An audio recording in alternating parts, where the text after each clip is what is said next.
এক বর্ণাঢ্য শোভাযাত্রার মধ্য দিয়ে ভোট প্রচার করলেন ফলতার বিজেপি প্রার্থী দেবাংশু পণ্ডা। তার সঙ্গে ছিলেন বিজেপির অসংখ্য কর্মী ও সমর্থকরা। তার প্রচারের সময় রাস্তার দুপাশে সাধারণ মানুষের উপস্থিতি ছিল চোখে পড়ার মতো। ভোট প্রচারের ফাঁকে ওঙ্কার বাংলার সঙ্গে একান্ত সাক্ষাৎকারে বিজেপি প্রার্থী বলেন, এই এলাকায় সন্ত্রাস হয় বলে দীর্ঘদিনের অভিযোগ রয়েছে, কিন্তু ফলতার সাধারণ মানুষ আমাদের সঙ্গে রয়েছেন।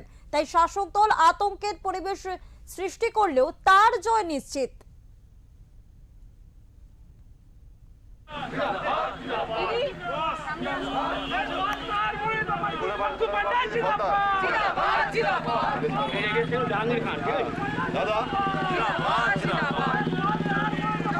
ফলতার শাসক দলের পক্ষ থেকে জাহাঙ্গীর খান তিনি নমিনেশন করলেন এবং বিরোধী পক্ষ থেকে আজকে ওনার প্রার্থী প্রচারে বেরিয়েছেন এবং আজকে ওনার সঙ্গে জানবো এতদিন পর দেরিতে কেন দেওয়া হলো প্রার্থী। মূলত আমাদের এটা যে সাধারণ মানুষ যেটা জানতে চায়, ফলতার মতন জায়গা যেটা বারবার বিরোধী দলনেতা শুভেন্দু অধিকারীর মুখে শোনা যেত ফলতা জাহাঙ্গীর খান, সেই জাহাঙ্গীর খানের নমিনেশন হলো, নির্বাচন এত দেরিতে দেওয়া হলো কেন প্রার্থী? আমাদের দাদা ওঙ্কার বাংলা আপনার স্বাগত। দাদা এত দেরিতে ফলতা প্রার্থী দেওয়া হলো কেন? দেখুন, আমাদের প্রসেস চলে বিভিন্ন আলাপ আলোচনার মাধ্যমে। পার্টি আমি সাংগঠনিক দায়িত্ব পালন করেছি ডায়মন্ড সাংগঠনিক জেলায়, লোকসভা কনভেনার ছিলাম, জেলা কনভেনার ছিলাম।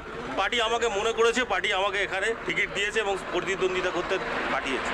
এবার পার্টির কিছু প্রসিডিওর রয়েছে, পার্টি বিভিন্ন সার্ভ করেছে আলোচনার মাধ্যমে, তারপরে আমাকে টিকিটটা দিয়েছে এবং আমাদের এখানে মাটি তৈরি আছে, কর্মীরাও তৈরি আছে। দেখছেন কত কর্মী একসঙ্গে বেরিয়ে পড়েছে, আমরাও সব রেডি আছি এবং এই ফলতা আসন যেখানে 70-এর বেশি শতাংশ হচ্ছে সনাতনী রয়েছে এবং যেটা এখানে মুসলিম সম্প্রদায়ের যারা আছেন, যারা জাতীয়তাবাদী মুসলিম রয়েছেন, তারাও রয়েছেন। সবাই আমাদের দুহাত তুলে আশীর্বাদ করছেন। আজকে প্রচারে আপনারা দেখলেন, আমরা এখানে 50 থেকে 60,000 ভোটে ভারতীয় জনতা পার্টি এই ফলতা বিধানসভা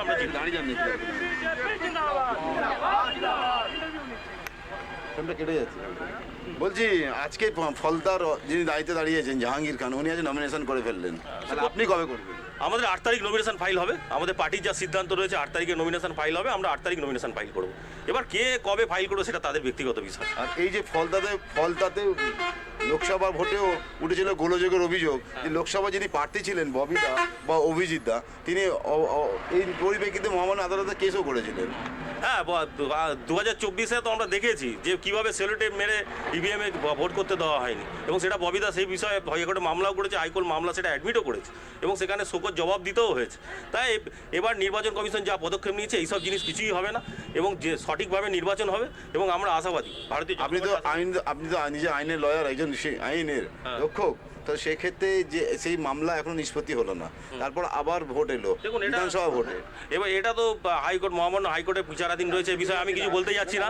এবার হচ্ছে আমি জানতে চাই আবার একই ব্যবস্থা যদি হয় কি করতে হবে না। এখানে ভারতীয় জনতা পার্টি অনেক সজাগ রয়েছে এবং মানুষ স্বতঃস্ফূর্তভাবে ভোট দিতে পারবে এবং তার গণতান্ত্রিক অধিকার তারা প্রয়োগ করতে পারবে।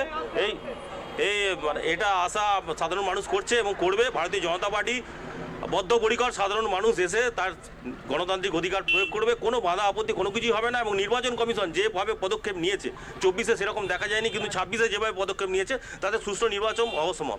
ফলতায় সন্ত্রাস দেখা গেছিল এক সময়, সন্ত্রাস, আপনি কোথাও ভয় ভীতি পাচ্ছেন?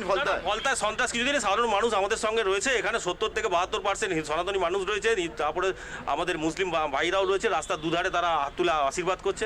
আমরা খুব আশীর্বাদী জিতবো এবং সন্ত্রাস বলে কিছু নেই, এটা কিছু মানুষের ক্রিয়েট করা সন্ত্রাস। এই সন্ত্রাস বেশি দিন কাটবে না। ফলতা শান্তিপূর্ণ ভোট হবে বলছে, একদম শান্তিপূর্ণই ভোট করা হবে এবং নির্বাচন কমিশন যা পদক্ষেপ নিয়েছেন এবং ভারতীয় জনতা পার্টির যা রয়েছে তাতে আমরা শান্তিপূর্ণই ভোট হবে এবং সাধারণ মানুষ শান্তিপূর্ণভাবে ভোট দিতে পারবে। কি কোনটাকে হাতিয়ার করে ফলতায় প্রচার করছে সাধারণ মানুষ? সন্ত্রাস সাধারণ মানুষ 2019 থেকে 2024 পর্যন্ত ভোট দিতে পারেনি। আমরা সেই ভোটটা এবারে সাধারণ মানুষ দিতে পারবে এবং হচ্ছে এখানে বিভিন্ন কলকারখানা ছিল ফলতা ফিটের জন্য, ইকোনমিক জোনে ছিল, সেগুলো কারখানাগুলো চলে গেছে, কর্মসংস্থান নেই, সেই কর্মসংস্থানগুলো ফিরিয়ে আনতে হবে। আর সন্ত্রাস যে আপনি বললেন, সন্ত্রাস পরিবেশ যে রয়েছে সেটাকে আমরা মুক্ত করব।